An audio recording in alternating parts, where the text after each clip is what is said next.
Halo semuanya, kembali lagi dengan saya di channel Data Cafe Latte.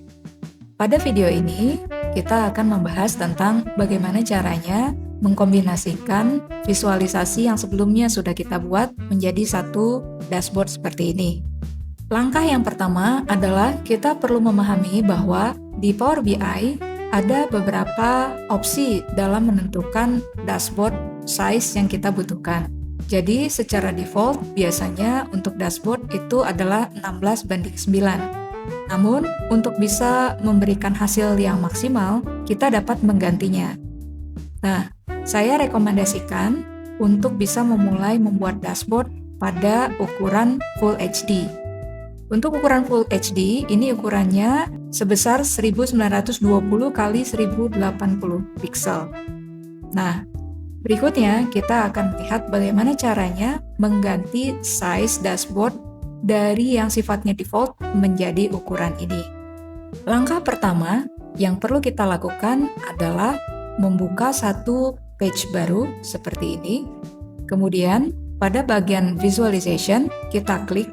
Kemudian di canvas setting, ini kita bisa ganti yang sebelumnya secara default adalah 16:9 menjadi custom. Lalu di sini ada opsi untuk mengganti berapa pixel di height dan berapa pixel di width. Yang tadinya 720 ini menjadi 1080. Kemudian untuk width-nya sendiri, yang sebelumnya ini 1280, ini kita ubah menjadi 1920. Maka ukuran kanvasnya bisa kita lihat akan lebih besar seperti ini. Lalu pada langkah yang kedua, kita perlu mengkustomisasi background dari kanvas itu sendiri. Untuk melakukan kustomisasi dari background kanvas, kita bisa mengklik pada bagian ini. Nah, kita bisa memilih beberapa opsi. Misalnya kita mau mengganti warna grey seperti ini, lalu secara transparansi kita bisa ubah seperti ini. Atau kita bisa juga mengganti background-nya. Nah, untuk background-nya kita bisa pilih di sini gambar apa yang kita mau masukkan. Sebagai contoh, untuk video kali ini saya akan menggunakan background yang sudah saya siapkan sebelumnya. Misalnya seperti ini. Setelah saya pilih, kemudian kita bisa klik open.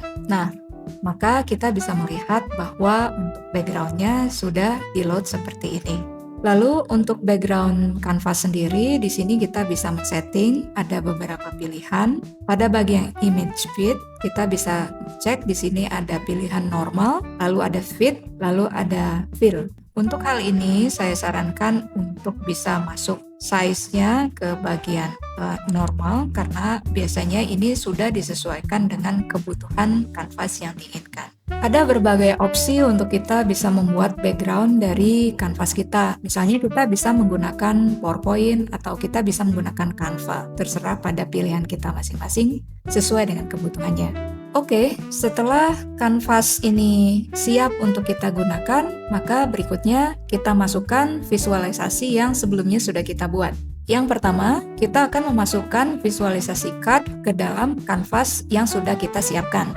Caranya, kita copy, lalu kita paste pada kanvas yang sudah kita siapkan. Nah, kalau setelah kita paste ke dalam kanvas, ternyata memang masih ada ukuran font yang kurang baik untuk dilihat, maka ini kita bisa sesuaikan juga. Kita bisa klik semua card yang ada, lalu kita ganti font size-nya pada bagian Format Your Visual.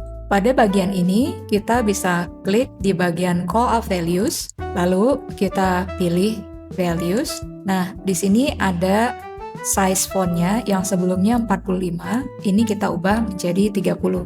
Maka dia akan kelihatan lebih kecil seperti ini. Lalu untuk ukuran card-nya pun kita bisa kecilkan height-nya. Nah, dia akan terlihat seperti ini. Jadi sudah lebih baik untuk bisa dilihat nilainya tanpa ada angka yang terpotong. Lalu berikutnya kita akan masukkan visualisasi chart yang lain. Kita akan memasukkan 3 chart ini ke dalam satu baris. Kita copy chartnya, lalu kita paste di sini. Setelah kita paste, kita urutkan chart ini ke dalam satu baris. Untuk ketiga chart tersebut sudah kita urutkan seperti ini ya. Berikutnya, kita akan masukkan chart yang lainnya. Nah, ini adalah chart terakhir yang akan kita masukkan. Ketiga chart ini akan kita copy. Lalu kita paste pada halaman ini. Kemudian kita rapikan dan kita urutkan menjadi satu baris. Nah, ini udah kita rapikan dan menjadi bentuk seperti ini. Nah, setelah semua chartnya ini kita copy ke dalam dashboard yang sudah kita siapkan, maka tahap berikutnya kita tambahkan satu slicer. Untuk menambahkan slicer, kita akan gunakan slicer yang ada di bagian visualization seperti ini. Setelah kita klik slicer, maka akan muncul visual card yang kosong seperti ini. Lalu kita isi data slicer tersebut yang akan kita ambil dari table data e-commerce sales. Di sini kita akan pilih date, di mana untuk date hierarchy yang akan kita pilih adalah periode tahun atau year. Berikutnya, slicer ini akan kita kustomisasi. Caranya adalah sebagai berikut. Kita klik Format Your Visual, lalu pada bagian slicer setting, kita akan ganti option style-nya dari yang between menjadi tile. Maka dia akan muncul seperti ini. Kemudian untuk bagian selection, ini kita akan ganti menjadi single select. Artinya, user hanya dapat memilih satu tahun periode saja. Lalu, agar bentuk slicer ini bisa lebih baik, maka ini kita bisa ganti ke format horizontal semua ya. Jadi contohnya ini kita geser kayak gini. Nah, jadi di sini pengguna bisa fleksibel memilih tahun mana data yang akan digunakan. Lalu untuk label value tahunnya, ini kelihatannya terlalu kecil. Jadi kita coba gedein dikit ya. Nah, caranya di bagian Format Your Visual, kita klik Values. Nanti di sini kita klik kembali lagi Values. Dari font size-nya, kita ubah dari yang tadinya 10 menjadi 15, lalu kita Enter. Nah, dia akan berubah jadi lebih besar seperti ini. Kemudian untuk slicer header-nya, ini yang ada tulisan year, kita off-kan aja.